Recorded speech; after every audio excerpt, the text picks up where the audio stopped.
Chama na Botina é o seu programa que tem o apoio institucional da Rede Agro Mulher Mais, a ProSoja e Sind Balsas. Também os patrocinadores: Estratégia, Cordial Agro, Martisa Valtra, Reativa Consultoria Agronômica, Lavronorte e Casa Sertaneja. Mais um Chama na Botina, o seu programa semanal falando aqui sobre agro, conectando cidade ao campo, né, Lara?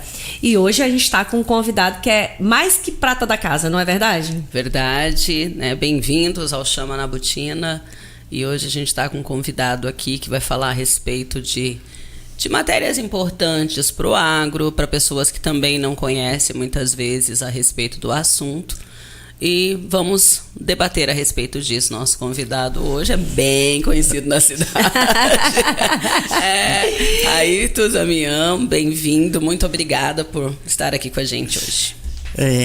Bom dia aos rádio ouvintes, a Lara e a Diana. É um prazer estar aqui. Obrigado pelo convite. Imagina, a gente que agradece, né? A gente sabe que todo empresário tem o tempo contado, né? E o bom são os perrengues, né? Porque assim, gente, vamos contar um negocinho aqui que aconteceu. Assim, o programa, né? A gente tem, né, grava aqui no estúdio, então tem a estrutura e tudo mais, mas às vezes as coisas não saem exatamente como a gente planeja, e aí a gente faz o quê? Grava de novo.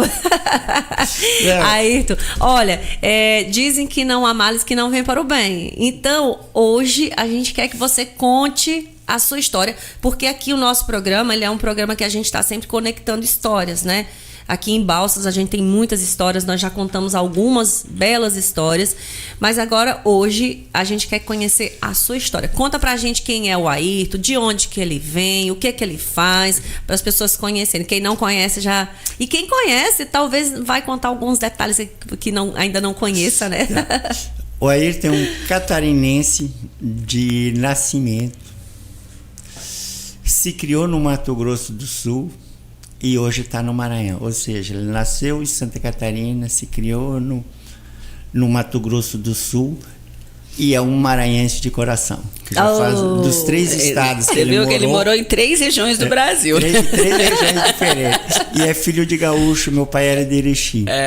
Morou na região sul, centro-oeste e agora região nordeste. Faltou 2 aí. Não, e não precisa não, a gente já fica por aqui, né? Sempre no agro, Ayrton? Sim, desde o sul, o meu pai era um pequeno produtor e tinha um pequeno comércio também. Em 74 ele mudou para o Mato Grosso. Então Mato Grosso do Sul passou depois, a partir de 77. A região que o meu pai veio hoje é Mato Grosso do Sul. Fica no meio norte do Mato Grosso, entre Campo Grande e Cuiabá. Na 140 quilômetros de Campo Grande, São Gabriel do Oeste, que hoje é uma bela cidade, na época nem existia. Coladinho na capital, né? E você foi do grupo daquela época que fez faculdade? Como é que era? Você é filho de quantos irmãos? Nós éramos em 4 irmãos, 2 são falecidos. Tem eu e minha irmã. Eu fiz agronomia em Cuiabá, então Universidade Federal do Mato Grosso, e a minha irmã é formada em odontologia. Ai, que bacana! Olha, tá aí, né? São detalhes que... eu conheço bastante agrônomos formados na UFMT, no campus Cuiabá, né? Porque antes era só, agora esparramou um pouco. Hoje tem Dourados, no Mato Grosso do Sul. Vocês já moravam lá quando você fez a faculdade, ou você foi só para fazer a faculdade na época que você morou? Não, meu pai morou sempre na mesma região. Antes era outra denominação, passou a ser São Gabriel com a emancipação. Mas quando meu pai foi, nem nome tinha. Foi a 4ª cidade do que é hoje São Gabriel. Na época chamava Capão Redondo, que era uma fazenda que tinha lá. A denominação era Capão Redondo. Essas cidades construídas a partir da migração, né? Sim. Mas aí, como você falou, teu pai tinha um pequeno comércio, mas a gente sabe que pequenos comércios, ainda mais no interior do sul, geralmente depende do produtor rural para ter produtos no comércio, né? E era aqueles comércios assim que dá saudade, Ayrton, de ter as tuia de erva, tuia de feijão, ou não era assim aí? Eu vim do Mato Grosso, eu vim para o Mato Grosso relativamente, eu tinha 11 anos para 12. Sim, mas Aliás, todo mundo tem saudade da infância, né? Isso é óbvio, das memórias que sim, mas era assim, era daqui. Você punha até o açúcar era vendido na tuia. Medido. Como é que chamava aquilo, gente? Arroz, feijão, não existia em pacote, era aqueles pacotes de papel que você colocava dentro. Nossa Senhora. Se fosse aqui no Nordeste, aqui no Maranhão, é chamado de cuia, né? Na verdade. Aqui a unidade de medida também era. Não, mas era, né? Tipo um cone, né? Com alcinha. Isso. E eu hoje, assim, tem uma loja em Passo Fundo que ainda tem erva natura. Eu não sei se ela é mais gostosa, mas eu sempre compro, porque né, essa memória afetiva. Não que na minha cidade tivesse erva, né? E até no supermercado, né? Antigamente ficava essa coisa, era mais... talvez até anti-higiênica, né? Vamos falar assim. Mas era nisso, tão bom, né? Na época era condições. O Mercadão de Porto Alegre você ainda vê. Esse negócio de tão bom, segundo a minha avó, o bom é sempre, desde que você queira viver. Verdade. Então, eu acho que sim. Eu perguntei à minha avó, ela quase foi centenária. Avó, qual foi a melhor época da sua vida? Ela fala, se você quiser ver bem, toda a época boa. Na época ela já tinha 90 anos. Agora é bom também, ela falava isso com 90. Ou seja, se tiver vontade, disposição e quiser fazer, a vida é sempre boa. Sim. Isso depende muito do que a gente vê, né? Os olhos da gente. Mas, né? Vocês chegaram aqui em Balsas quando? Eu digo vocês porque você já veio casado com a Cláudia. Sim, eu já vim casado. Em 98 a gente mudou para cá. Ou seja, eu vim com 12 anos para Mato Grosso do Sul, fiquei até casar. Em 98 a gente mudou, comprou aqui. Em 99 nós viemos morar. Eu tinha um filho na época de 1 ano e um de 3 anos. Ou seja, eu peguei a mais bela das morenas sul-mato-grossenses e vim pro Maranhão. Isso foi em 99. Mas aí que tá. Vocês se conheceram na faculdade? Não, mas enquanto nós fazíamos faculdade. Tá. Enquanto eu já era formado. Eu já era formado e ela era estudante ainda. Na realidade, eu conheci ela antes ainda. Eu achei que vocês fizeram faculdade. Porque é o mesmo curso. Eu pensei, de repente fizeram faculdade junto. Não, mas... A gente se conheceu antes, inclusive, dela fazer a faculdade. Eu já era formado já. São as coisas do destino, né? E aí vocês vieram para cá, 2 filhos, e começaram... Quando vocês vieram, né? Já nesse processo de mudança, talvez até da época do teu pai, em relação a uma agricultura que não era mecanizada, para o que a gente tem hoje, vocês conseguiram naquela época já vir com alguma estrutura? Sim, quando meu pai veio para o Mato Grosso do Sul, aí sim a agricultura já era mecanizada, né? Lá se plantava primeiro inicialmente arroz, era para ser café até na região que eu estava, aí deu aquela geada de 75 e depois 77, posteriormente nunca mais ocorreu a geada, mas aí acabou com o café naquela época e hoje não existe mais café naquela região, aliás, desde aquela época deixou. O pessoal viu que não valia a pena. Então já tinha agricultura mecanizada. E nós viemos para cá, o que na época era uma grande estrutura que a gente achava, que era um CVT, uma colheitadeira 4040 e um Ford 6600. Bom demais. Era isso, e uma plantadeira PS8. Isso era toda a nossa grande estrutura na época. Não, era na grande estrutura na época. E esse maquinário ainda existe na fazenda? Ou já foi embora? O trator 600, sim, isso é relíquia. Isso é para mostrar da onde a gente veio. Existe ainda, tá lá ainda e tá funcionando. Eu falo porque a gente sabe que muitos produtores fazem isso, né? Essa memória afetiva de deixar. Lá em casa tem o 290, que foi primeiro adquirido, né? 0, né? Então, assim, tá lá, maravilhoso. É o que leva a pipa. Por coincidência, nós também tá na pipa. E aí, lembrar, gente, olha, quem não, às vezes não é do agro, não conhece bem como é uma propriedade, toda propriedade tem um trator com a pipa engatada ali, já pensando, inclusive, na proteção contra incêndio, né? Faz serviços menores ali, mas é o xodózinho normalmente da propriedade, né? Não, ele tá lá, a gente não quer deixar ele com muito peso, com muita carga, mas ele tá funcionando. Até porque se parar realmente, né? Entra naquela coisa assim... deixa lá. Não, tem que deixar sempre funcionando. O que está funcionando, continua funcionando, né? Incrível. Sim, eu acho que também, por outro lado, eu estava pensando aqui, a gente não pode ser pejorativo. Quando o cara não tem capacidade de fazer quase nada, não vai chamar ele de puxador de pipa. Ué, se a pipa for cerveja, de repente a pessoa vai achar bom. Então, vocês vieram para cá com 2 crianças pequenas, abriram e começaram o primeiro ano básico, como todo mundo que chegou aqui, arroz. Arroz que mal pagou as contas, que era uma dificuldade tremenda para pagar.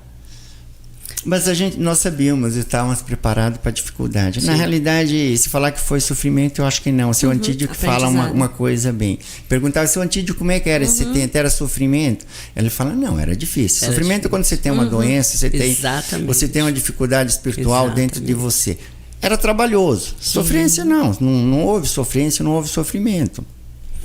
E trabalhoso continua sendo, na verdade. Sim, né? Isso Mas sempre vai ser. Sempre que vai assim, ter trabalhar e tal. E trabalhar é bom. Eu acho que qual a pior coisa que tem? Não fazer nada. Não fazer nada. E as pessoas veem só o glamour, sabe, Ayrton? Por isso que a gente pergunta. Porque muitas vezes a pessoa fala assim, aí, carrão, casona, mas ele não vê como foi o teu trajeto, como foi o teu andar até chegar na casona, no carrão. Isso não caiu de paraquedas. Isso foi abrir mão de repente, estar numa cidade, na época, né? Que hoje, graças a Deus, a gente está muito evoluído. Bastante. Mas na época, você sair de uma cidade que tinha toda uma estrutura para uma cidade menor, né? Com pouca estrutura. E aí começar a lutar e falar, não, eu acredito no local, o local é bom, nós vamos, né, superar, a gente vai crescer aqui. As pessoas costumam não ver isso. Porque é pouco provável que se tenha sucesso em alguma coisa sem muito empenho e dedicação. Sim. Isso é determinante. Verdade. Isso foi determinante. E teimosia. E é determinante. É persistência, resiliência que fala hoje. Tem as palavras mais bonitas. Sem isso você não faz. A gente plantou arroz no primeiro ano, mal deu para pagar a conta, segundo ano nem as contas pagou. Mas não desistiu. Mas não desistimos e sabíamos que fazia parte. Porque quando a gente veio para cá, nós vendíamos 1 hectare lá no Mato Grosso, dos 90, que eu era toda a quantidade de área que eu tinha, e você conseguia comprar em torno de 25 hectares aqui. Que diferença. Então, mesmo que não tivesse lucro, mas a gente tinha uma perspectiva da valorização patrimonial.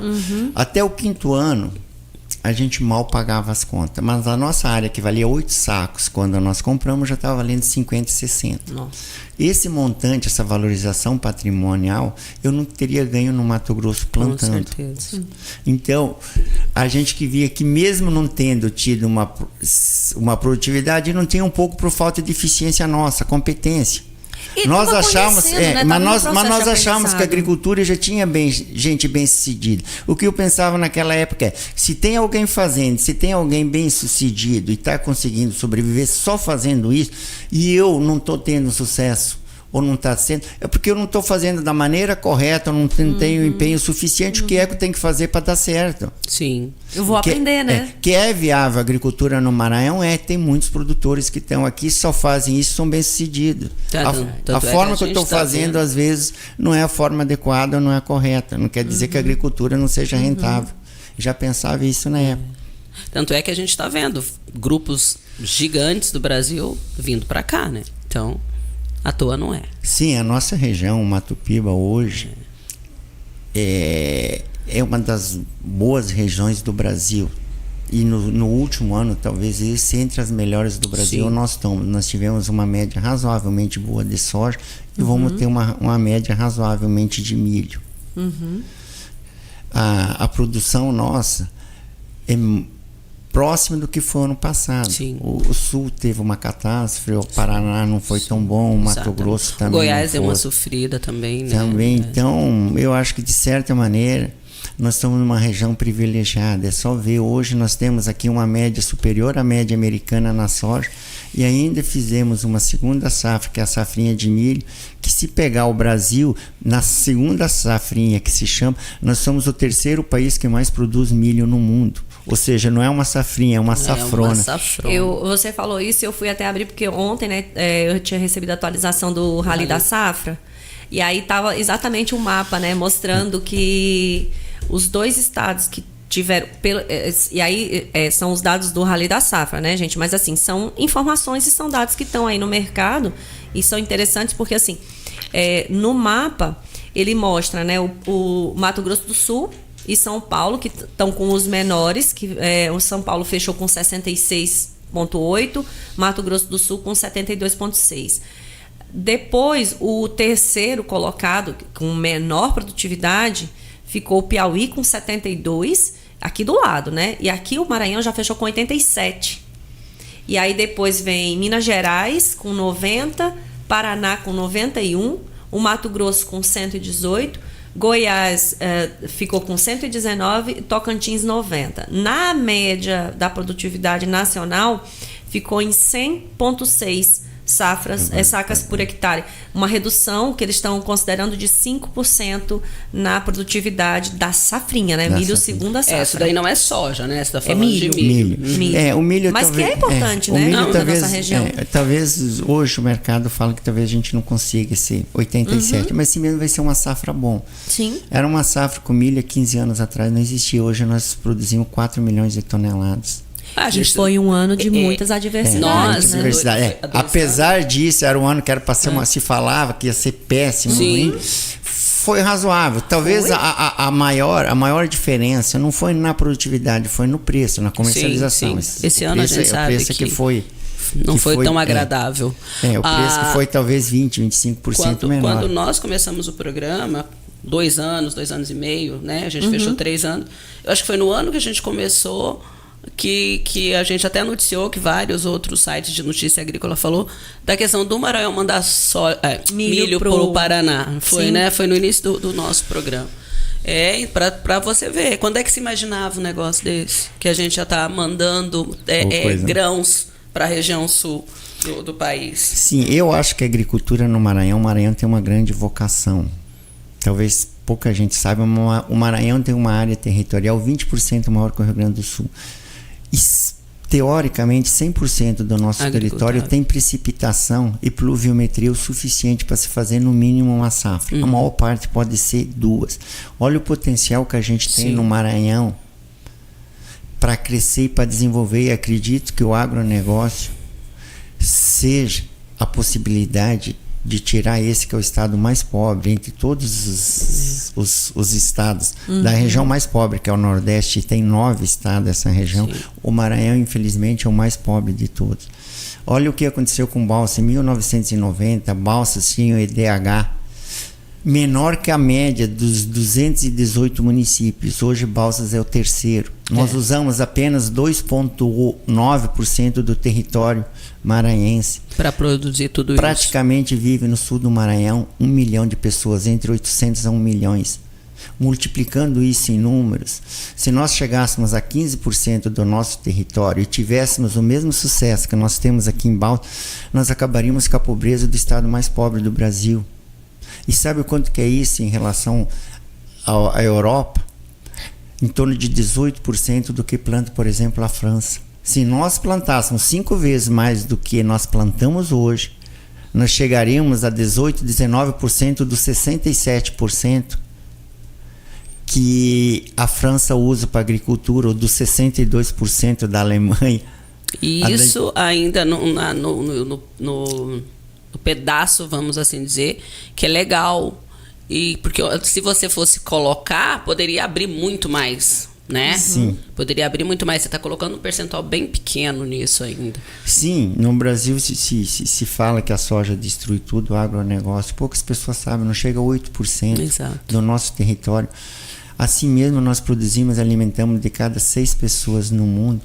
O Brasil alimenta. O Brasil alimenta mais de 1 bilhão de pessoas. Olha o que é o agronegócio. Na década de 60 para 70, nós importávamos alimentos. Sim. Hoje, somos um dos países que mais exporta no mundo. Com a maior variedade de cultivares do mundo também, né? Porque aqui, como a gente como a gente conversou com o Dr. Alisson Paulinelli, nessa nossa agricultura tropical, a quantidade de produtos que o Brasil manda para fora é absurdo. Porque a maioria das vezes, né, então as pessoas falam da soja e do milho, mas isso a gente tem muito mais coisas, né? Mas vamos em relação à soja, que é a nossa região. Sim, é o que é a nossa realidade. Aos carro-chefe.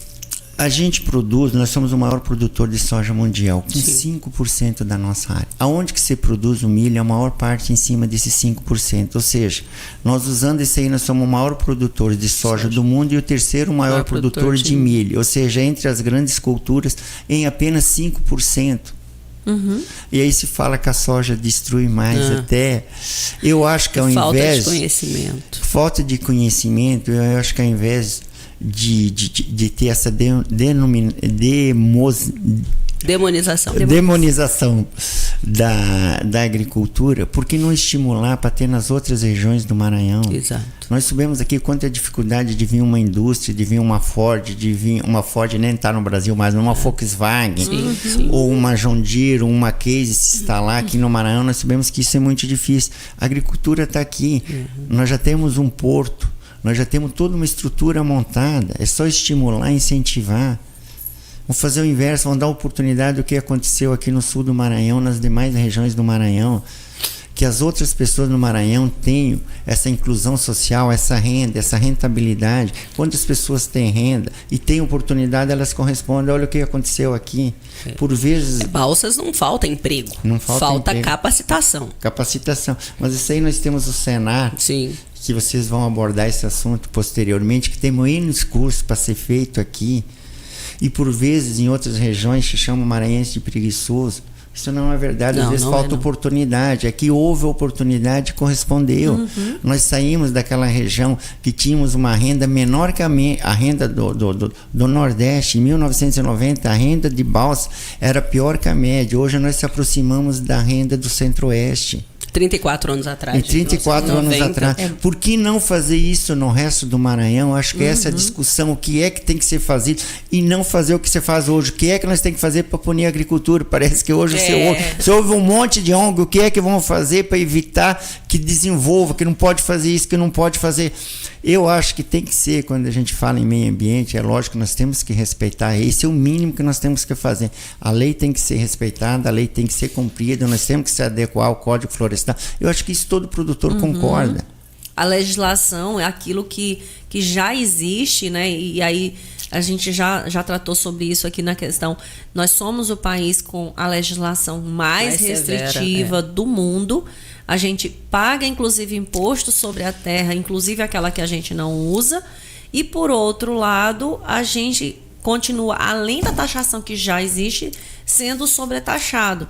Então, questões como a gente aconteceu, né, nesse último ano, no ano passado, da questão da taxação sobre a questão das próprias estradas, né, na movimentação de grãos, de modo geral. Quer dizer, é só o grão que usa as estradas? Não é, a gente sabe disso. Né? A população como um todo é usuária. Então, tem coisas que realmente você entra na discussão de quais são as participações. Porque se a gente não contribuísse, tudo bem, mas a gente já contribui. Então, como que pode ser melhorado? E entra também a questão da discussão da gente, inclusive, se aproximar um pouco mais da questão do nosso legislativo, né? Dos nossos deputados estaduais, federais, que são quem estão, os nossos próprios vereadores, né? Nesse sentido de ser um contribuidor, né? Sim, eu acho que falta... eu não sei se é conhecimento o termo ou não, ou informação à população. Porque você pega, talvez pouca gente tenha conhecimento, mas sabe quanto que um produtor americano tem de área de preservação permanente? Nenhum hectare. Nenhum. Ele pode drenar tudo. Eles ficam se preocupando, eu acho que foi uma covardia da Cargill propor aqui uma moratória. Lá eles drenaram todas as áreas deles que é possível drenar, eles drenaram, fosse que nem drenar o nosso Pantanal. E você fala que você quer preservar o ambiente, que você vai deixar de comprar soja porque você está preocupado com o meio ambiente. Toda a soja que eles compram de americano não tem 1 hectare de reserva, nem certificação, porque eles vão. Certificação você arruma qualquer coisa, você pode certificar. Tá? Dá certificação de boa conduta lunática, por exemplo. São absurdos que você vê de certificado para isso e para aquilo. Mas o que eu falo é o seguinte: eles não têm 1 metro de reserva. Não tem uma propriedade americana, ou seja, 100%. Da soja que eles compram no país de origem deles, não é preservado o território. Não é preservado. E aí vai pro do outro, aí o do outro é obrigado a fazer a compensação para eles? Eu acho que eu não sei o porquê é que nós aceitamos que uma empresa num país onde tem 0% de APP, 0% de reserva, a própria unidade, se fosse no Brasil, seria embargada. Eu acho que nós tínhamos que inverter essa situação. Nós não vendemos mais soja para eles, porque nós não podemos vender soja para uma empresa que não se preocupa com o meio ambiente, que compra de todos os produtores no país de origem deles, que não tem uma área de reserva, que nada preserva. E pior, vende para um país, para um continente que nada preserva, que é o europeu. O europeu tem 0,3%, não é 3%, é 0,3% de área originárias, ou seja, da área original. Não tem mais 99,7% eles destruíram. Esse mesmo continente tem 10% da população mundial e mais de 50% das ONGs ligadas ao meio ambiente. Para preservar o que? Nada. Não, para tentar preservar aqui. Tentar incomodar aqui. Porque agora está tramitando, né? Que eu ainda falei para a Ediana, a questão justamente é essa. Da Europa tá nessa implicância de 0 abertura de área, porque eu não vou nem falar de desmatamento, porque aqui não existe desmatamento. Óbvio, tem 1, 2 produtores, vamos colocar bem pouco, que fazem coisas que não é para fazer. Mas desmatamento não, você tem abertura de área legal, que você pede licença, você pede tudo isso. Sim. E agora tá lá na comissão, a Samanta tá lá vendo isso direto, porque eles disseram que não querem comprar. Ok, não querem, vão comprar de quem? Sabe o que eu acho desse? Às vezes eu fico pensando, eles estão certos quando eles falam que faz 50 anos que eles não desmatam. Não tem mais o quê? Não tem mais. A Lua também faz. A Lua também, os lunáticos também fazem. Poderia fazer isso, tem 0,3% com 0% da Lua, podia fazer o convênio dos lunáticos com os europeus. Mas eles não querem desmatar porque não querem, é só arrancar aquelas vinícolas de lá, arranca aquelas vinícolas, desmatei. Gente, tava na mídia, né? O último ano, na mídia europeia, com a questão lá da Europa, na questão da preservação. Quer dizer, olha o que eles conseguiram fazer. Ou seja, o legislativo da Europa queria impor. A população fez o quê? Vai impor nada. Se manifestou e eles não conseguiram impor. Então, assim, de novo, né? E aí fica muito mais fácil cobrar de quem tem. Né? Então vamos cobrar do Brasil, né? Olha, transformar nós o que eu tenho um pouco de dificuldade, né? Eu tenho um pouco de dificuldade para acreditar que um país que tem 0% de APP, que destruiu tudo, 99,7% é praticamente tudo, não sabe o que é APP, não sabe o que é uma área reserva. E o pior não é isso. O pior é que há 50 anos atrás eles destruíram. O que eles fizeram no passado? Nada. O que eles estão fazendo no momento? Tem algum programa que eles vão reflorestar, vão repor ou vão fazer? Nada. Não. Há algum estudo que futuramente eles vão fazer, ou seja, não fizeram nada, não estão fazendo nada e não vão fazer nada. No início da guerra da Rússia com a Ucrânia, que ele trancou a questão do gás, o que a Alemanha fez? Destruiu uma floresta centenária para ter o quê? Combustível. Então, eu acho que a gente talvez falta conhecimento às pessoas. Porque eu acho um absurdo uma ONG vir aqui opinar sobre meio ambiente num país que tem 0. Se for tão importante isso, e nós acreditamos, tanto é que eu pago, para cada hectare que eu planto, eu tenho 1 hectare de reserva, eu paguei. Para georreferenciar, paguei por cartório, paguei todos os tributos que teve. E orar para não pegar fogo. E ainda tem que evitar para que não ocorra fogos e tudo. Acho justo. Eu acho que nós temos que ter a contribuição. Sim. Eu acho inaceitável vir alguém com 0 falar o que teve que fazer. E o pior, ou acreditar que a preocupação dele é o meio ambiente, é tudo menos ambiente. O que está ocorrendo? É o nosso potencial de incomodar. E o nosso potencial é muito grande. Veja bem, por que hoje bate tanto no Mapito? Hoje você ouve falar, no Paraná quase você não ouve muito. Primeiro, o Paraná não tem muito o que expandir e não tem como as grandes empresas tal. O que ocorre hoje? Se o Mapito, por exemplo, o Mapito hoje produz 16 milhões de toneladas. O Rio Grande do Sul, que esse ano era para ser, não sei como é que ficou, mas era para ser o segundo estado que mais produzia, em torno de 20, 19. Ele e o Paraná estão próximos, entre 18 e 20 milhões. E o Mato Grosso, que é o grande produtor. Provavelmente, dentro de 5, 6 anos, a região do Mato Piba vai produzir mais que o Paraná é mais que o Rio Grande do Sul. Mais que o Rio Grande. Vai ser a segunda região que mais produzir a pena. E talvez daqui a 10, 15 anos nós vamos ser a região que vai ter a maior produção. E somando só o Nordeste, né, com a Bahia, que é do tamanho. Aí explica um pouco a preocupação de Cargill, de ADM, de Bunge, de concorrência. tudo. Se nós produzimos 40 milhões a mais, por que é que os chineses vão comprar dos americanos? E se eles não comprar dos americanos, não compram da Cargill. E sabe qual que é a possibilidade de algum chinês ir lá nos Estados Unidos e montar uma unidade? Nenhum. Zero. Aqui no Brasil eles vão vir aqui e vão comprar nossa. Por que eles precisam comprar da Cargill, por exemplo? Eu cito mais a Cargill porque eu acho que foi uma covardia. Foi. Eles vêm propor aqui no Maranhão, que é o estado mais pobre do Brasil, uma moratória. Eu acho que isso não é consciência política, isso é tirar a oportunidade das pessoas evoluírem e criticarem. Eu acho que o governo nosso, no nosso estado, deveria fazer que nem o Mato Grosso. Tudo bem, vocês não querem comprar por isso, desde que se enquadre dentro, eu estou falando sempre em legislação ilegal. Essa sorte tem que ser legal. Sim. Tá? Desde que se enquadre. Tira os benefícios deles, que nem o Mato Grosso vai fazer. Vocês querem criar a regra de vocês? Para que é que você vai dar um benefício que vem aqui para evitar que ocorra o desenvolvimento? Eles iam gastar $1 bilhão. Naquela época eles propuseram. Eram 30 milhões eles e mais 6 grandes empresas para evitar o desenvolvimento no Mato Piba. Isso em valores da época, o equivalente, isso era em dólar, dava 180, quase 200 milhões de dólares. Dava $1 bilhão. Quer dizer, você tira a possibilidade de novos empregos, de o Estado ter uma arrecadação muito maior, né?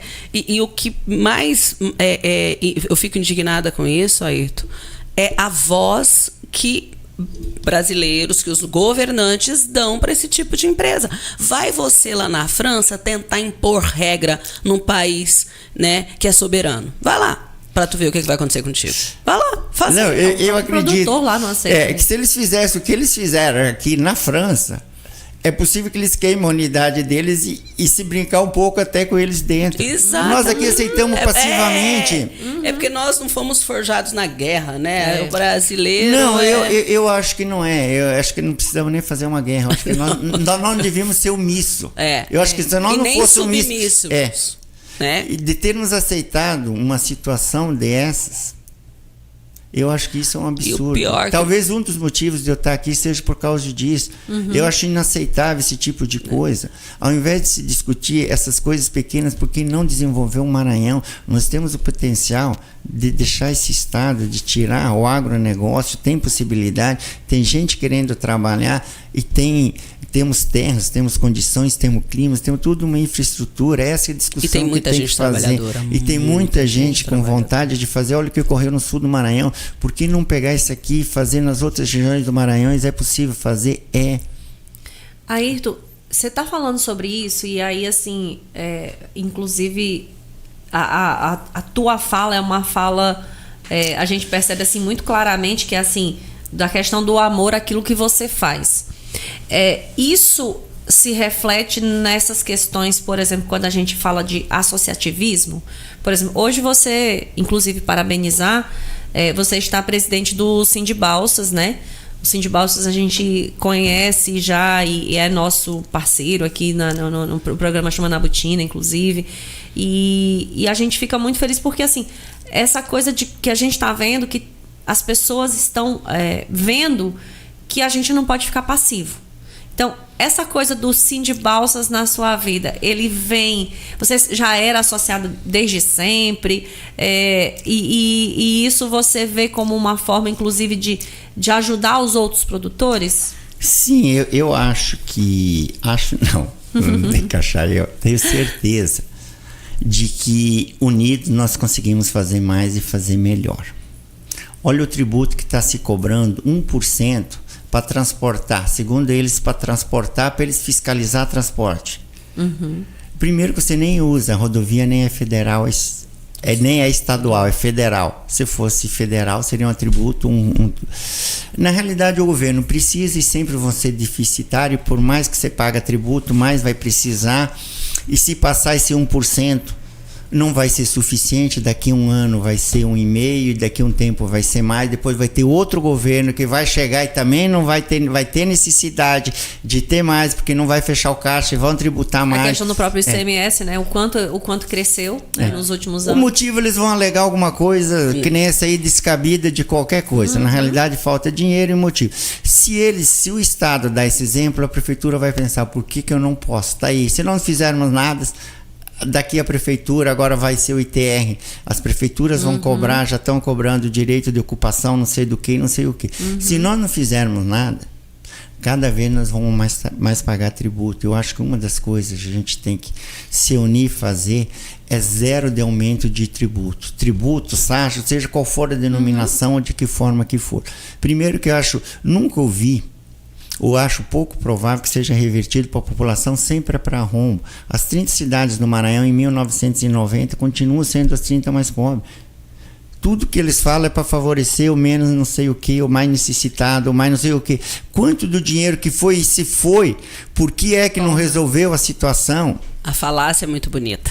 A falácia é muito bonita. Eu acho que se nós não fizermos nada, cada vez nós vamos pagar mais tributo, vamos ser mais penalizados e vamos ter uma legislação. E tu sabe que quando eu converso com isso, com pessoas que muitas vezes tem algumas que estão no agro, outras que acham que não estão no agro, né? Eu costumo brincar que não tem como você não estar no agro, né? O odontólogo que você vai, o médico, 90% da clientela é agro, né?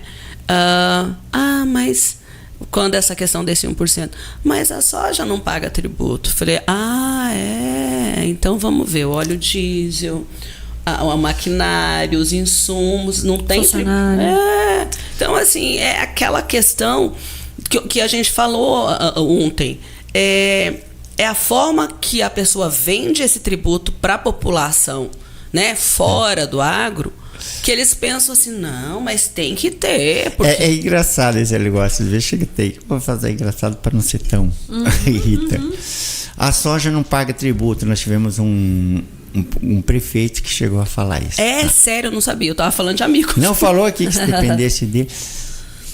Veja bem, de onde que veio essa renda que tirou todo esse montante do grande agronegócio? Não são só os produtores, sim, as pessoas envolvidas, a comunidade do grande geral, a grande comunidade.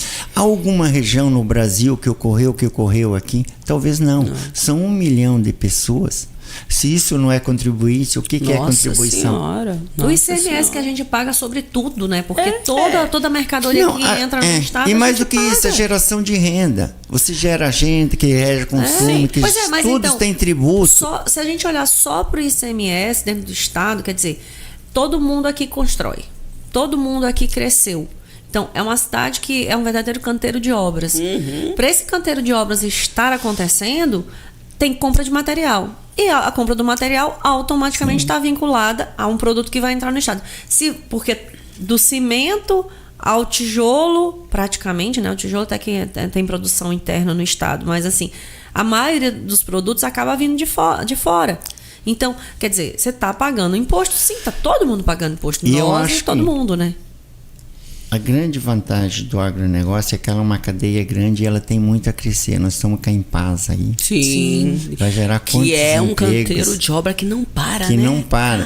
E aí vai precisar de caminhões que vai transportar, que vai precisar de combustível, que vai precisar de borracheiro, que vai precisar de quantas e quantas pessoas vão ser mais de 2 mil empregos. E é muito. Isso é a primeira fase. Aí nós já temos outra empresa criando frango. E tantas outras virão, e daqui um pouco de esmagadora, vai ter a industrialização também. Alguém vai ter que vir consertar essa estrutura toda que a Embrapa tem, que vão vir alguém que vão montar uma pequena indústria que vai ser média um pouco, que nem ocorreu com o Paraná, ocorreu com Cascavel, com Maringá. A curto prazo não, mas a médio, longo, Rondonópolis, essa evolução vai ter. Rondonópolis o agro, a gente sabe, uma cidade com a verticalização do agronegócio, que é a segunda fase que nós estamos começando apenas, e olha o quanto já evoluímos. Olha o quanto que nós evoluímos e já somos hoje a terceira melhor IDH do estado. Olha o quanto que foi a evolução e quanto que a gente tem Comparando com as duas que estão na nossa frente, que é a capital. São Luís tem o quê? De 900 mil habitantes? 1 milhão? 1 milhão. Na verdade, é a região metropolitana, Luís, então é mais de 1 milhão. Mas a Imperatriz chega a 500 mil. Nem sei quanto está. Porque é São Luís, Imperatriz e Balsas, né? Então, a gente está com 100 e alguma coisa. Eu acho que renda, quando você fala em PIB, Imperatriz, é lógico que é maior que Balsas. Mas talvez o IDH de Balsas, o Índice de Desenvolvimento Humano de Balsas, eu acho que hoje é maior que São Luís. 685, se eu não me engano, o IDH. Pelo menos era na última vez. E Imperatriz. Você tem uma ideia, em 1990, eu olhei esse dia, era 3,47. São Luís tem 1 milhão e 37.775, isso é dado de 22, mas não mudou, não deve ter mudado muito. Imperatriz, 273 mil. Ué, eu achei que São José de Ribamar tem 244. Mas ele não. Ele 174. Ele deve estar no 4º lugar. É. E Balsas tem 105, 108 mil habitantes. Então, e nas cidades mais ricas, né? O mais interessante é que aí a gente tem, na verdade, o Tasso Fragoso, né? Como uma cidade pequena, mas mais rica por conta. Inclusive, aí é de um produto que não gera, né? Não paga imposto. O que será, né? Agora, a gente fala aqui, a gente já conversou muito a respeito disso. Eu gosto de martelar isso, Ayrton, porque de repente a pessoa não ouviu aquele programa que nós falamos a respeito. A questão da pessoa, mas que eu não tô nem aí pra soja, que eu não como soja. Coitado. Mas eu acho que aqui no sul do Maranhão, hoje, na nossa região, você já não tem mais umas coisas que tem. Não, mas é menor. Eu acho que nas outras regiões ainda tem. Eu acho que aqui as pessoas... hoje já não tem mais. Eu acho que hoje quase todo mundo... Porque quase todos fazem parte do agronegócio. Sim. O que a gente fala no geral é porque, né... Bastante pessoas escutam o programa, inclusive pessoas que não são, não fazem parte do agro. A gente gosta de falar isso, porque, cara, a soja não é só o grão, assim, você não vai vê-la só, né? Tem o óleo, tem remédio, tem maquiagem, tem produtos de beleza, como o milho, que as pessoas também não sabem que fazem. Copo descartável, prato descartável, componente de tintas que vai na tua parede. Então, assim, as pessoas muitas vezes elas não sabem o tanto que a gente, que a produção, ela é além do grão. Eu acho que pouca gente sabe também, a soja tem 45, farelo de soja, 45 a 48% de proteína. Sabe quanto tem a carne? 18. Então a soja tem quase 3 vezes mais proteína. Quer dizer, os veganos não deviam falar mal, né? Porque olha a quantidade de proteína que eles teriam se eles comessem farelo de soja. Comem. E comem. Mas eles comem embutido no... Sim, mas se você pegar o whey...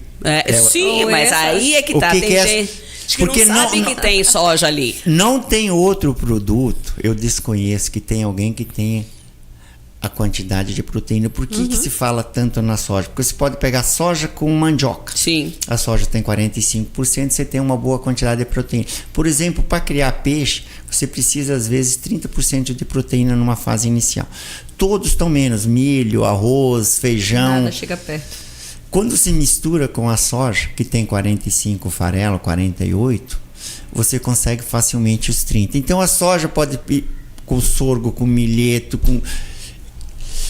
alimentação humana, por exemplo, no Japão. O Japão é um dos maiores consumidores de soja do mundo. A soja in natura. E olha a longevidade desse produto. A longevidade. Além de ser um produto excepcional, que tem uma grande quantidade de proteína.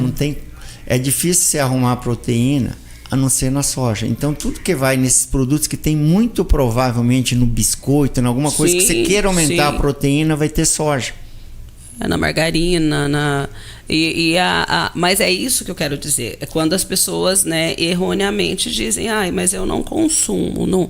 A gente vê, quantas crianças hoje estão com a questão da intolerância. Mas esse de consumo, eu não come que nem alguém consome dinheiro. Tu pega uma nota de 100, ela é comestível? mas transforma em dinheiro. Eu pego o salário e falo... Eu não como dinheiro. Eu não como dinheiro, vou pegar uma nota de 100, ela é comestível? Não, eu não gosto de soja. Eu também não gosto, mas ela dá dinheiro. Eu também posso... É gostoso pegar uma nota de 100 reais e comer? Não sei. Mas ela tem o valor e você consegue comprar um monte de... Eu acho que essa é a questão. Depois o Dr. Bactéria, esse negócio de pegar dinheiro pra comer, não tá com nada. Não. Que eu não como soja. Eu também não como. Eu pego uma nota de R$10, não vou comer também, mas me permite que eu compre. No caso da soja, permite que eu venda, que pague o salário de alguém, que você faça e que gere renda. Que gere renda e que coloque comida na tua mesa, né? É isso tudo que a gente... Eu acho que essa grande cadeia do agronegócio, eu não estou falando só dos produtores, que é uma pequena parte. Eu acho que sem a grande cadeia, não é fruto só dos produtores. É a grande cadeia do agronegócio, o escritório de planejamento, tudo, banco, as instituições, todos fazem parte dessa grande cadeia que se chama agronegócio ou agricultura. Quem participa do Sindbalsas? Quem é que pode participar? Todos.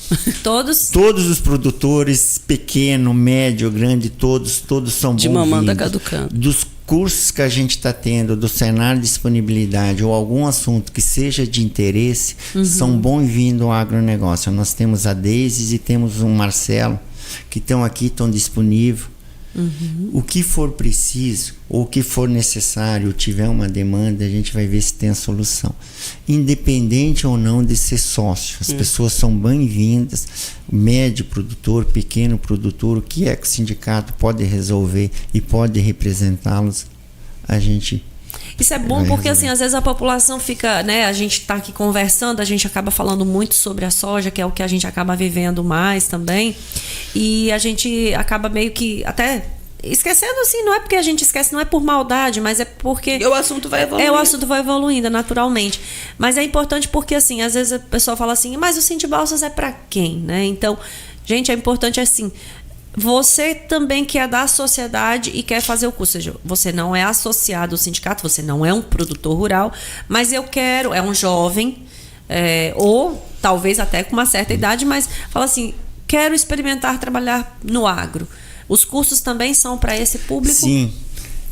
Alguns cursos, depende, a gente vai estar divulgando, nós temos, acho que hoje tem mais de 40 cursos do Senar, tem para tomate, tem para loricultura, tem para caprinocultura, tem N cursos de N maneiras. Pode ser feito aqui e pode ser feito na comunidade. É só ter um número mínimo suficiente, 15 ou 20, depende do curso. A gente vai estar divulgando o tempo do treinamento daquele curso, o número de vagas, a idade, que é 18 anos para todos, escolaridade independe também, qualquer pessoa pode, independente do nível, independente de ser sócio ou não, os cursos vão estar disponíveis. Por exemplo, tomate. Se tiver algumas pessoas, ou 15 pessoas, eu acredito que seja esse o número mínimo, pode ser feito um curso. Se for na aldeia, ou for em outro lugar, por exemplo, numa comunidade, vamos ver a viabilidade, desde que haja interesse. A gente quer ver se faz aqui no sindicato, para as pessoas virem e se inscrever. Às vezes não tem a turma, ou se tiver para se montar, porque não tem como você montar uma turma com 3 ou 4 só. Mas se houver a demanda, os cursos têm. E se existe, você paga um percentual, que é pago quando se vende a soja, você comercializa, e esse vai para o Senar. Parte dele vai para o Senar, que tem esses cursos, eles estão disponíveis, e alguns deles ficam ociosos. Nós temos aqui disponível para... E a gente tava falando agora há pouco da história de imposto, né? Olha aí, ó, mais né, gente? Ó, a retenção é quando o produtor comercializa, esse valor já fica retido e ele volta no formato de formação profissional, né? De formação profissional. Na questão do social, né? Então, e é para todo mundo, social, né? Inclusive, vamos lá, na própria agricultura empresarial, que se diz quantos cursos que a gente tem em treinamento, hoje você quer ver uma situação, se tiver um operador de máquina e ele não tiver o curso, não tiver carteira D ou E e houver um acidente, o seguro não cobre.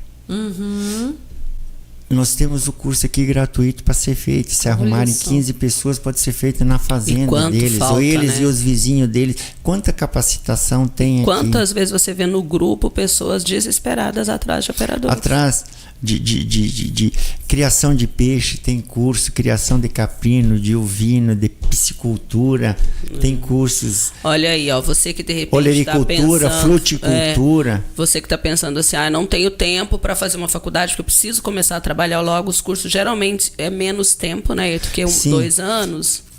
Não, Depende do curso, esses né? cursos são horas. Os cursos que são tem por o hora, treinamento, 40, a qualificação, 80 depende Acho que do curso. zootecnia que é o Tem mais turmas longo. aqui que são mais, é variável.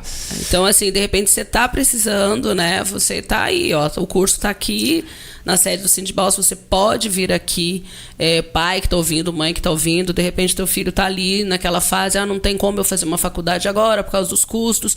Mas tem um curso que vai capacitar e tá faltando mão de obra nas propriedades Sim, rurais. esse curso das qualificações, você vai ter um certificado, você vai ter.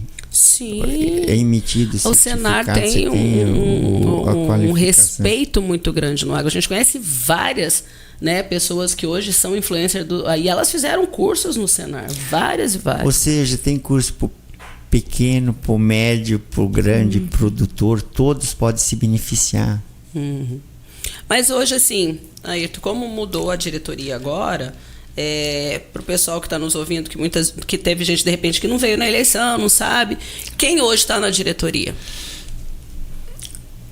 Hoje eu sou presidente, o Daniel, que é o presidente, é vice hoje, então a gente continua Sim, com o mesmo pessoal que tem, o pessoal que estava na diretoria, continuamos o mesmo. O Daniel teve uma importância, foi presidente por 2 mandatos e hoje está nos auxiliando também. O que nós precisamos hoje, qual que é o grande problema do Sindibal? A participação dos associados e da comunidade. Eu acho que é muito pouca participação. Inclusive, a gente mudou o estatuto agora, as mulheres de produtores vão poder votar. Segunda-feira a gente vai ter uma reunião com as mulheres. Vou aproveitar aqui e convidá-las para elas. E esse convite se atende a todas. Vai ser esposa na sede vai ser aqui no Sindibal. Associadas ou não, sejam bem-vindos. Nós vamos discutir, nós queremos ouvir o que as mulheres têm a fazer. Diz que hoje as mulheres estão mandando em tudo, então venham aqui para o Sindibal mandar também. Sejam bem-vindos. Vai ser a segunda-feira, a partir das 8h30, na sede do Sindibal. Então, esposas de associados, filhas de associados, para participar da reunião. Não. Quem não é associada, mas não é associada, é bem-vindo também, independente. Tá. É para as mulheres que fazem parte ou querem fazer parte do agro. E é uma forma até de qual que é o atrair, desejo, verdade, qual que é a necessidade, qual que é a sugestão delas. Sim. Eu acho que as mulheres... Por isso que eu tô vendo isso, vem pra gente dar sugestão, próxima reunião, só mulherada na diretoria, tomamos conta de tudo.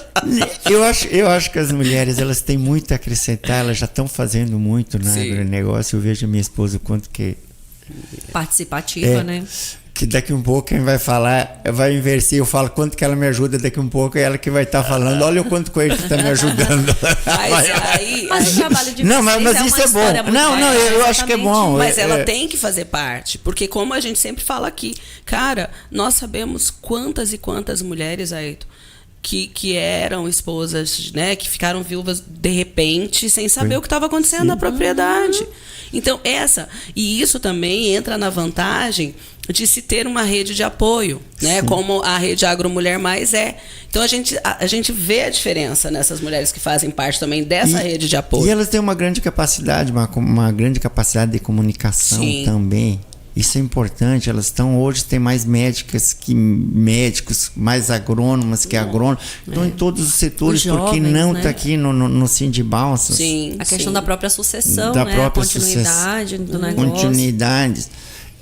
Precisa juntar essas ideias, né? Quem já está, quem está chegando e quem ainda vai vir, para que a gente possa fazer o que é um futuro melhor. Juntar o operacional com o emocional. O que a gente tem a ideia de fazer? Melhorar e incluir mais pessoas. Os jovens. Os jovens hoje, a forma de comunicação, eu acho que eles têm muito a fazer. Uma das maiores dificuldades que a gente teve, o que a gente mais está pecando, é por nos comunicarmos mal. Os jovens gostam, adoram mexer com a internet, adoram os meios de comunicação. E o que nós precisamos, porque não vir aqui para o sindicato fazer essa parte? Exatamente. A próxima reunião nossa, a ideia é de fazer com jovens. sejam eles filhos de produtores ou não. O que eles têm, o que eles podem contribuir, o que eles podem fazer. Eu acho que nós temos um potencial de gente com capacidade, com gente para incluir, que querem participar e que querem fazer. E nós estamos aqui propensos a aceitá-lo e a ouvir. Primeiro, o que é que eles propõem, o que eles demandam, o que eles acham, o que eles querem fazer. Até porque, fazendo isso, os que são filhos de produtores já vão falar, poxa, pai, vamos nos associar, a gente não é associado, né? Porque vem, conhece, vê que está sendo feito um trabalho. E as mulheres também falam, poxa, né, a gente é produtor, por que a gente não está associado? Ou pergunta para o marido, a gente é associado? Porque muitas vezes a mulher nem sabe que o marido é associado. Por enquanto, eu, por exemplo, não falei nenhuma vez em se associar, porque eu acho que isso é uma segunda etapa. Primeiro, você quer fazer parte, você quer se associar por algum motivo. O que é que você quer fazer? Porque eu acho que não adianta se associar só por se associar. Você quer fazer parte e você pode, isso é importante para você. É que vai ter. Eu acho que as pessoas têm que se sentir incluídas e elas querer participar. Sim. Eu acho que isso é o mais importante. Se nós conseguirmos despertar isso, o resto é consequência. Automaticamente ele vai querer ser sócio. Não precisa nem convidá-lo para ser sócio. É uma consequência. É verdade. A cereja do bolo. Nem coloco a cereja do bolo, nem exatamente. Coloco mais cereja em bolo. Já estou falando até ditados do tempo do Ariri Pistola.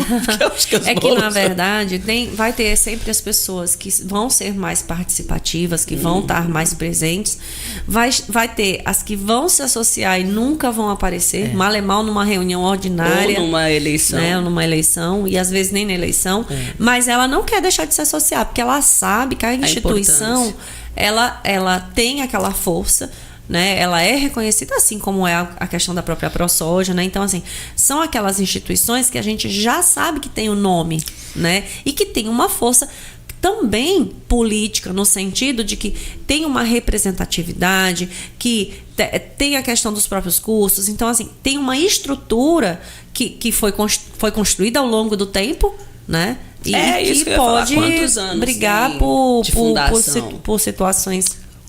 O Sindbalsas, olha, eu vou pecar por isso. Desde que eu cheguei aqui já existia o Sindbalsas. Então, eu vim em 90 e... Você está com 26 anos aqui. Já tinha. Ele é já anterior existia. A isso. Ele já é e anterior lembrando para o pessoal, né, Ayrton, que você já tinha comentado com a gente, que o Sindbalsas hoje agrega não só a cidade de Balsas, né? É o sul do Maranhão. A minha propriedade, por exemplo, fica no município de Riachão. Então, assim, os ouvintes, as mulheres que nos ouvem, que de repente acham assim, não, mas a propriedade do meu marido é em sei lá, Fortaleza, Riachão, acha que de repente não poderia parecer, mas venha, gente, venha, vamos fazer, né, mulherada, vamos ouvir, vamos dar ideia, vamos... O que a gente pensa no sindicato? Nós não somos um partido político, então a gente não tem lado nem A e nem B. Nós achamos que as pessoas que querem fazer política partidária, existem os partidos... Sim. Se filie, né? Se filie ao partido e participe dele. Pessoa física, né? Não é essa a função. O nosso é dialogar com toda a sociedade. Nós temos, por exemplo, um deputado federal que está aqui propenso a nos ajudar, já nos procurou qual que é a nossa demanda. Infelizmente, tinha 7 pessoas, 8 pessoas. Na reunião. Nós temos um deputado estadual, acredito que goste ou não, mas nós temos, e ela é da nossa região, né? Acredito que ela pode nos representar. Enfim, eu acho que nós temos que, a Câmara de Vereadores também, procurá-las e falar, independente de quem é. Eu acho que a política do agronegócio nós temos que fazer, ouvi-los e representá-los. Nós estamos aqui, às vezes a gente sozinho não consegue, mas tem pessoas que podem, nós dependemos, às vezes as coisas são políticas. Nós temos alguém que se nos propõe se ajudar, nós temos um deputado federal, temos um deputado estadual. De certa maneira, um privilégio que a gente tem usado pouco, independente da sua opinião, se é de esquerda, de direita, ou se ele é disso, de aquilo, eles estão nos propondo a nos ajudar. É lógico que eles não vão ser toda a solução de todos os nossos problemas. Até porque não mas o que o que é possível eles nos auxiliar, por que não? A questão, assim, como você estava falando, a gente está, né, no auge de começar campanha nacional para, eu falo nacional porque é o Brasil inteiro, para prefeitos e vereadores, né, Brasil. E eu acredito que nós, né, enquanto sociedade civil, cobrar isso, como você falou, chegar e falar, olha, eu acho que os temas do agro estão um pouco debatidos. Quem é o secretário de Agricultura do município? Ele é do agro, ele está sabendo do que está acontecendo, ele está brigando por nós, e nós não estamos cobrando isso, independente, como você falou, do lado A ao lado B. Sim, eu acho que é uma oportunidade agora, nós vamos ter a eleição municipal, acredito que seja 3 ou 4 candidatos. A princípio, o que aparece E se houver mobilização, a nossa intenção é de fazer uma reunião com todos eles. Sim, ouvir todo mundo. Nós temos um documento da nossa demanda, do que é que a gente vai propor. Eu acho que uma das coisas que a gente tem que deixar bem claro é que não haja mais aumento de tributo ou taxas do que for. Ouvir eles, qualquer ideia, eu acho que nós temos que interagir e fazer mais. Eu acho que é uma oportunidade agora, desde que haja interesse das pessoas. Eu acho que isso poderia ser, se as pessoas tiverem uma participação maior.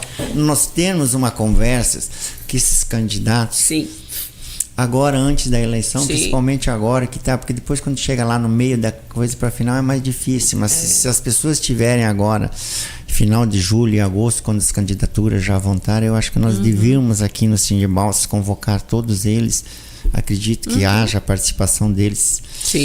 E termos uma reunião em separado com cada um dos, ouvir o que eles têm, as propostas deles e qual que é a nossa proposta. Exatamente. Pra gente querer olhar ou a gente achar que não tá certo, que isso é injusto ou não, nós temos que propor. Criticar só por criticar. Exatamente, não dá. Não só adianta.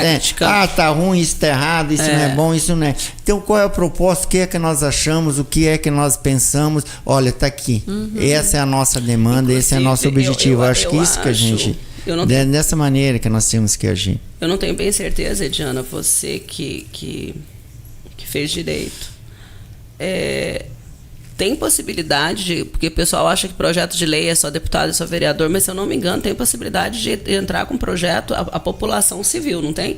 Tanto X de... Porque você, na verdade, você vai através de um... Você vai, mas através de um representante, que aí vai ser um legislativo. É mais fácil. Teria até por assinatura, mas tem que ser 1 milhão, não sei quantos. Acho que é mais fácil você ter Mas para a Câmara de Vereadores, 1 milhão não é? Não no caso municipal. Mas existe um dispositivo, segundo que eu tinha visto, que você poderia fazer um projeto. Mas são as ações populares. Mas eu acredito que hoje seja até mais. Você já tem um representante que apresenta. Com os vereadores. Com os vereadores. Tem acesso com deputado. Com vereador.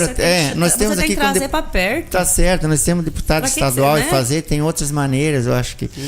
Não, mas o que eu quis dizer não era não usar, é fazer. Por que você vai fazer sozinho? Que a gente. Não. Eu acho que eu me expressei mal. Você, como a Ayrton estava falando, nós temos, mas aí a gente quer esse projeto. Então, chegar lá com o projeto. Mas você vai conversar com o teu representante. Então, quem são nossos representantes?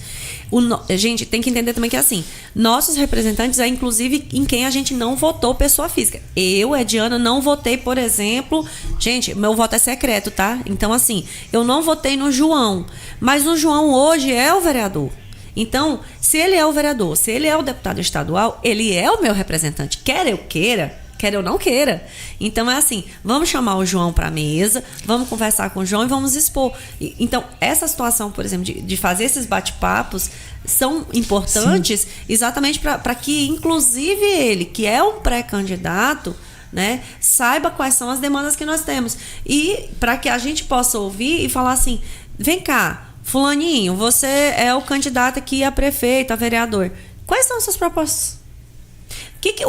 Já que é uma cidade que vive do agro, por exemplo, o que você está pensando para o agro? Sim, eu acho que a questão é então, e entra nessas questões, principalmente de trabalhar junto, né? Sim. Então, seja saúde, seja saneamento, seja próprios resíduos, né? Então, é muito conteúdo, né? E para a gente ter um projeto ou qualquer demanda nossa tem que estar se baseada. Não é pouco, é muito, é grande, é pequeno, isso não diz nada. E entra no Você tem que ter ponto. dados, você tem que ter uma razoabilidade. Você tem que se propor algo que seja razoável e seja benéfico para a comunidade. O objetivo é esse. Para o conjunto da comunidade. Sim, não dá para ser especificamente por nicho. Especificamente de alguém ou de alguma coisa. E para você ter alguma coisa, você tem que ter argumentos, tem que trabalhar um pouco, você tem que ir atrás de dados, você tem que pesquisar alguma coisa. Por isso que eu falei da questão do projeto pronto. Baseado, para você fazer um projeto, você tem que se basear em dados, em conhecimento. Você submete o projeto, o vereador ele pode pontuar algumas coisas, até porque isso depois vai para votação na Câmara, né? A Câmara, o outro vereador, ele pode pedir vistas, pedir análise, pedir mais informações. A maioria né, a gente sabe que tem alguns projetos que passam direto porque são coisas simples. Ou às vezes até né? você evitar, eu acho que uma conversa, e tendo uma conversa, um diálogo com eles, por exemplo, agora estão proibindo a aviação agrícola. Pois é. Que é um absurdo. É um absurdo. Ele pode ocorrer nos Estados Unidos, ele ocorre na Nova Zelândia. Às vezes alguém fez inadequadamente o uso de avião específico. Foi usado de maneira errada. Agora se pega, por exemplo, o algodão, que é a cultura que tem a maior rentabilidade, que mais gera dinheiro e mais gera riqueza. Um certo estágio que você só pode fazer às vezes de avião. Você vai proibir que a cultura que mais traz rentabilidade no país, que mais precisa de renda, seja proibida, porque pulverizar ou diz que você vai pulverizar a comunidade. Por exemplo, lá na Serra do Penitente, quantas comunidades tem? Nenhuma. É uma área que só tem fazenda. Por que vai proibir lá? Eu acho que a proibição de se pulverizar a comunidade já existe. Agora, o que não pode é proibir, penalizar todos por causa de um. Se for assim, tu vai penalizar tudo, não vai mais poder, a Tramontina não vai mais poder produzir faca, porque morreram 2 no Maranhão de faca, então não pode mais ter faca. Daqui um pouco não pode mais ter veículos e carro porque foram atropeladas 3 ou 4 pessoas. Nunca ninguém pensou um negócio O uso inadequado, a coisa errada que fez é um absurdo. O absurdo de alguém atropelar alguém ou ser displicente no trânsito é um absurdo. Eu acho que tem a penalidade. Agora, vai se proibir que se produza carro, se produz a mesma coisa que está se fazendo com o avião. Isso é um absurdo, é falta de conhecimento. De quem De quem, até porque tem toda uma legislação que tem para avião, como é que vai, precisa horário de pulverização, produto, tem todo um agrônomo que vai, se houver alguma coisa errada, primeiro, quem assinou? Exato. Que produto usou? Foi que aquele produto? Qual foi o agrônomo que assinou? O piloto que tem, o dono do piloto, o dono da propriedade. Já existe a forma, mas eu acho que tem que ser penalizado. Quem fez coisa errada, inadequada. O que não pode é alguém... Vamos pegar um grupo desses grandes, né, que tem avião e traz uma renda tão grande para o Estado, ser penalizado por isso. Eu acho que tem que se penalizar o que é feito errado, e não o avião. E aí vem alguém... Se o cara quiser o avião, daqui a um pouco ele põe em cima da casa do cara, se quiser prejudicar, aí vai proibir o avião, aí vai proibir não é assim, o caminhão, porque o caminhão pode destruir uma casa. Mas aí vem aquela questão que a gente estava falando antes, de um legislador que nunca saiu da capital, que não entende do agro e que ouve falar e põe o projeto e os outros vão Mas aí, de novo, é assim, ele provavelmente não fez isso sozinho. Ele foi demandado por alguém que está de um lado que também não teve a informação.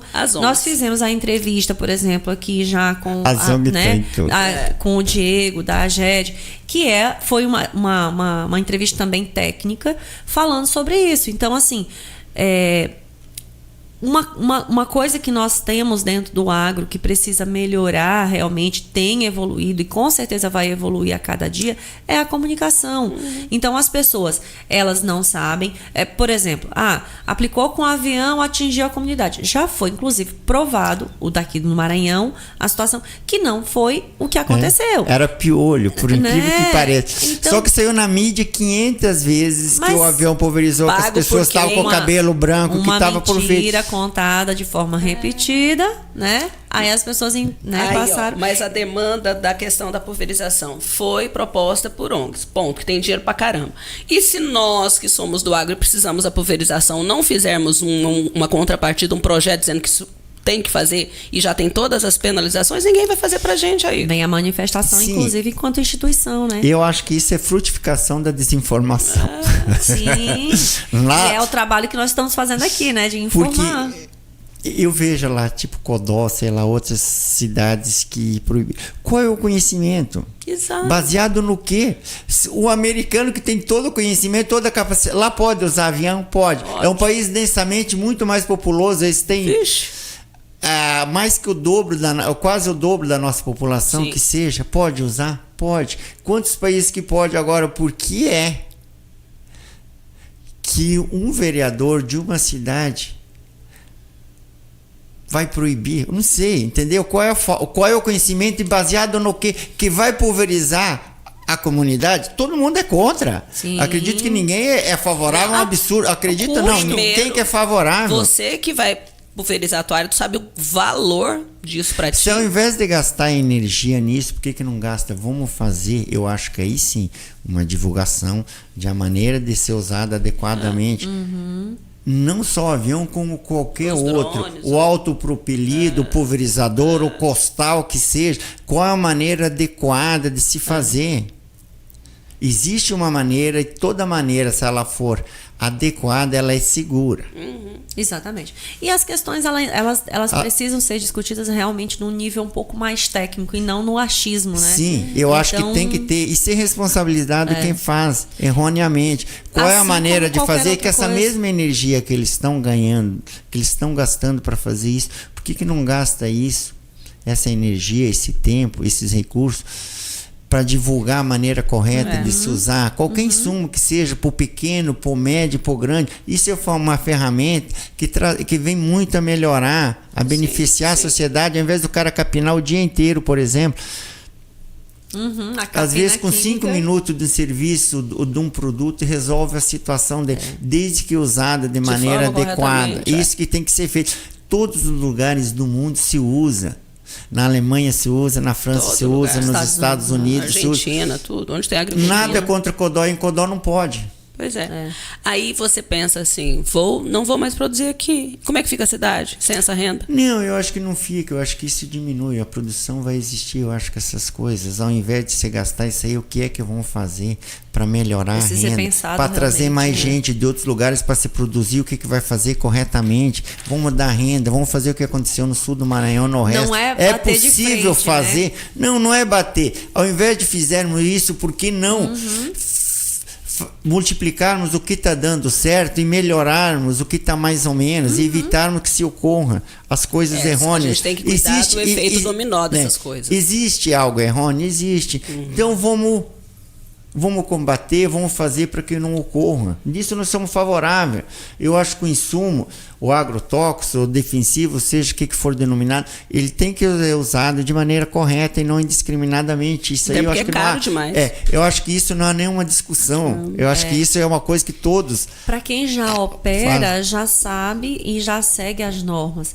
Vai ter a pessoa que não segue as normas, essa pessoa precisa ser punida nos impostos da lei. E isso já foi discutido de forma também ampla. E dentro desse contexto, a gente entra realmente no aspecto de multiplicar esse tipo de informação.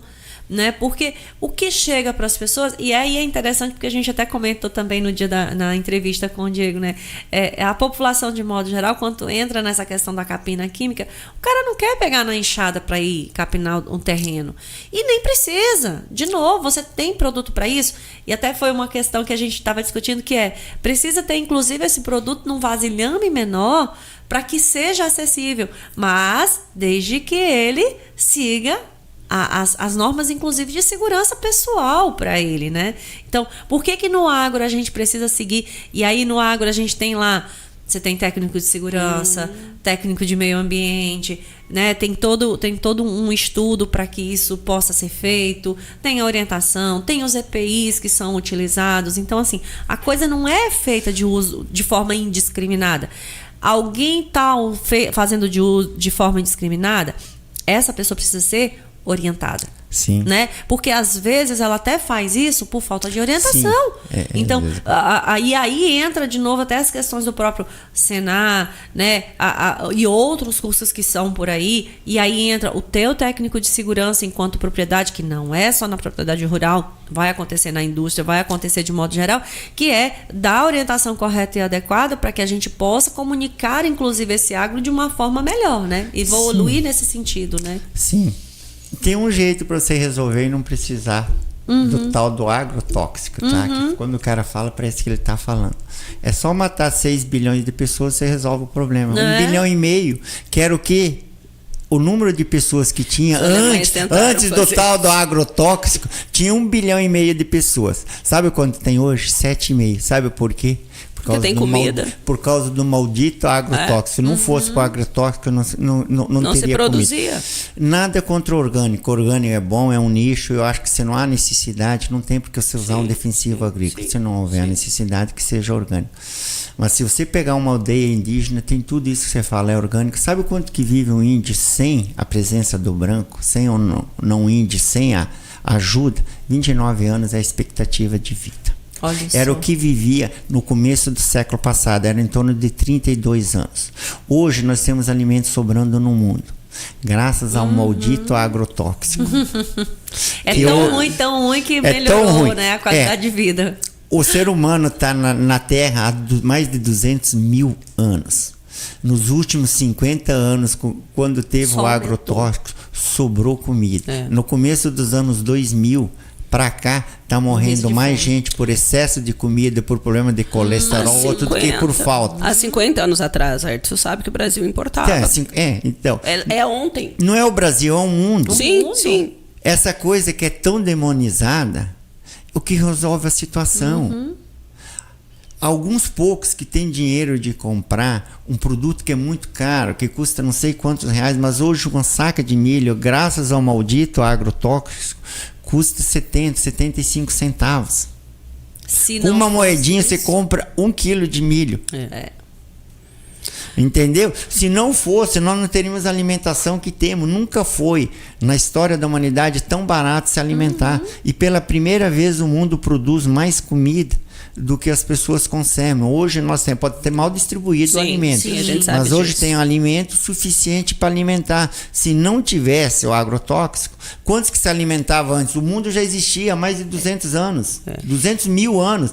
E nós tínhamos 1 milhão e pouco, não sei lá se chegava a 2 milhões, hoje tem 7,5. E hoje tem alimento sobrando e antes as pessoas passavam fome.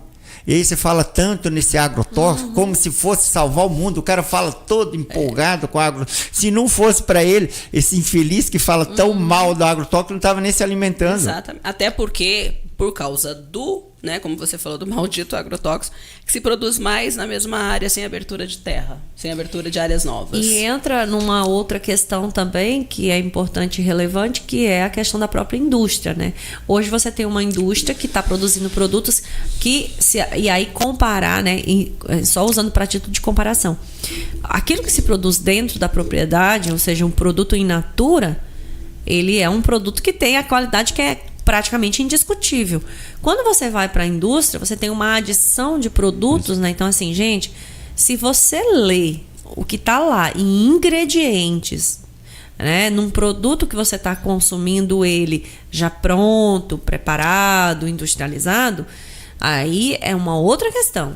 Então, assim, se você se desse ao trabalho de produzir, né, o teu produto ali, até a tua hortinha, né, ter um produto in natura, você vai ver que, e aí a gente está falando do produtor rural, que é esse que produz efetivamente. Quando isso entra numa cadeia, você tem aí produtos com, tanto é que hoje você vai no supermercado, tá lá, né, alto teor de gordura, de sódio, de açúcares, né, adicionados. Então, de quem que é a culpa? Então, já que muitas das discussões permeiam na questão da culpa.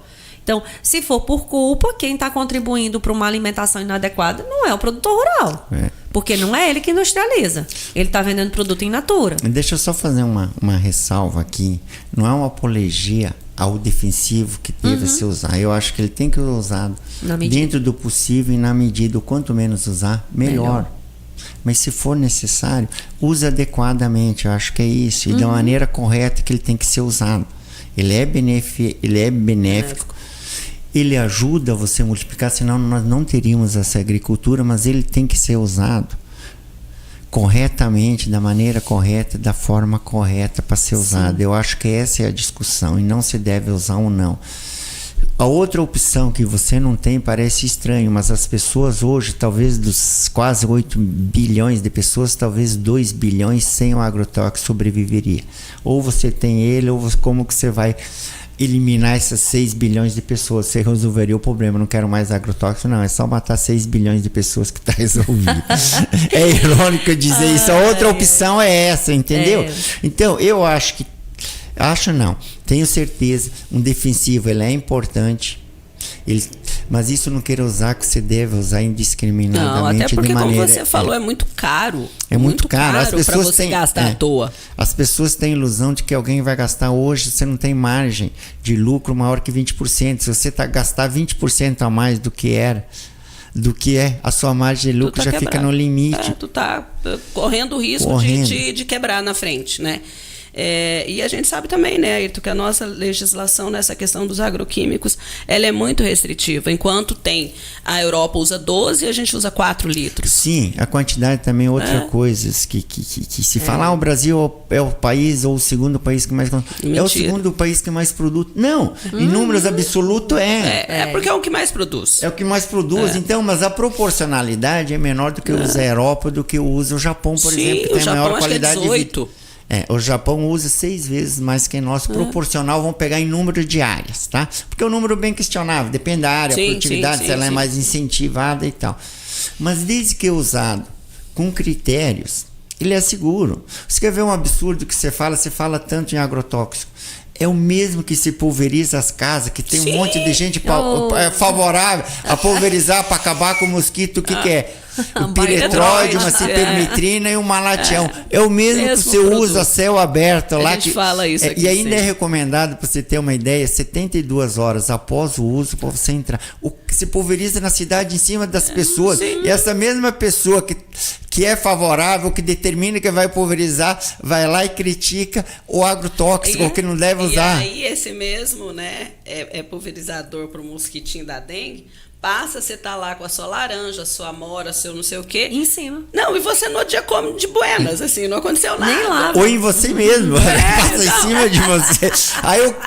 E uma dosagem maior. Muito maior. Maior em percentual do que se usa. Eu tô falando do mais fumacê, concentrada, né? até. Tá falando do fumacê. Então, essas situações que tem... É o contraditório. Eu acho que isso é falta de conhecimento das pessoas. Nossa, papo bom, hein, Fia? Rapaz, olha, isso que eu falo, né? A gente fala assim, não, é muito tempo. Não é, gente, é porque o negócio flui, vai embora. E só não vai fluir porque todo mundo tem compromisso, né? Só não vai fluir porque todo mundo tem compromisso, porque senão o trem rolava mais. Aí. E como a gente falou, assim, a gente quer só te agradecer pela tua disponibilidade mais uma vez. 2 vezes. 2 vezes disponível. E gratidão. A gente deseja sucesso nessa sua nova jornada, né, na sua nova empreitada, que a gente sabe que é um trabalho de muito doação, é um trabalho que não é remunerado, então assim, o fato de você estar se doando o seu tempo, o Daniel também, né, que toda a já estava aí e continua, então assim, são pessoas que a gente sabe que contribuem e que estão sempre disponíveis, sempre que a gente precisa também, a gente sempre sabe que estão ali disponíveis. Você mencionou, inclusive, que você pretende fazer uma agenda pessoal de estar disponível aqui na sede, né? Então, queria que você deixasse aí novamente o convite para as mulheres, para as pessoas, enfim, para a gente se encaminhar aqui para o encerramento do programa. Sim, a nossa ideia, a nossa intenção é disponibilizarmos segunda de manhã para nós estar no sindicato. Então, qualquer assunto que a gente possa resolver, nós vamos estar disponíveis. Se alguém quiser conversar pessoalmente na segunda-feira, a gente vai estar batendo ponto aqui. Batendo ponto. Eita, nós. Eu queria uma participação, convido toda a comunidade do agronegócio a vir para o Agrobalsas, para o Sindibalsas, a fazer parte do Sindibalsas. Nós estamos aqui disponíveis para sócios ou não. O Sindibalsa está de porta aberta. Nós temos a Deise, temos o Marcelo, que vão estar aqui, que vão recepcioná-las. O que nós pudermos resolver e fazendo essa grande cadeia do agronegócio ser melhor e maior, nós vamos contribuir. Amém. A vocês duas eu agradeço essa oportunidade, agradeço. Nós que agradecemos muito. E parabenizo pelo tempo, esse é o 4º ano? Estamos dentro do 4º ano. O 4º ano, pelo trabalho. Acho que nem a gente achou que ia chegar tanto. E que tenha uma longevidade muito maior. Amém, parabéns. amém. Parabéns pelo serviço, pela melhora, vocês têm evoluído ao longo dos programas. Amém. A gente está se achando as comunicadoras. Mas muito obrigada, viu, Ayrton, assim, pelas palavras, pelo reconhecimento, e também deixar aqui o estúdio, né? A nossa casa é realmente a nossa casa. Exato. E a gente se sente em casa. Agradecer, inclusive, você está chegando agora como presidente, mas você já faz parte, nós nos sentimos parte, e tudo que a gente puder também contribuir para o Sindibalsas, seja aqui através do programa Chama na Botina, seja pela Rede Agro Mulher Mais, a gente também se coloca à disposição para contribuir. Tá ok, bom? Obrigada. Então é isso, gente. Mais um Chama na Botina que chega ao fim. E agradecer aí aos nossos patrocinadores, né? A Casa Sertaneja, Mardiza Valtra, Lavronorte, Estratégia Comunicação, Cordial Agro, Seguros, Reativa Consultoria. Já falamos a Lavronorte. E a nossa querida mais nova, recente, que eu falei no início, Casa Sertaneja, que tá com a gente também. E o apoio institucional, a ProSoja, Sindibalsas e Rede Agro Mulher Mais. Até o próximo programa. Tchau, tchau. Tchau, galera. Beijinho.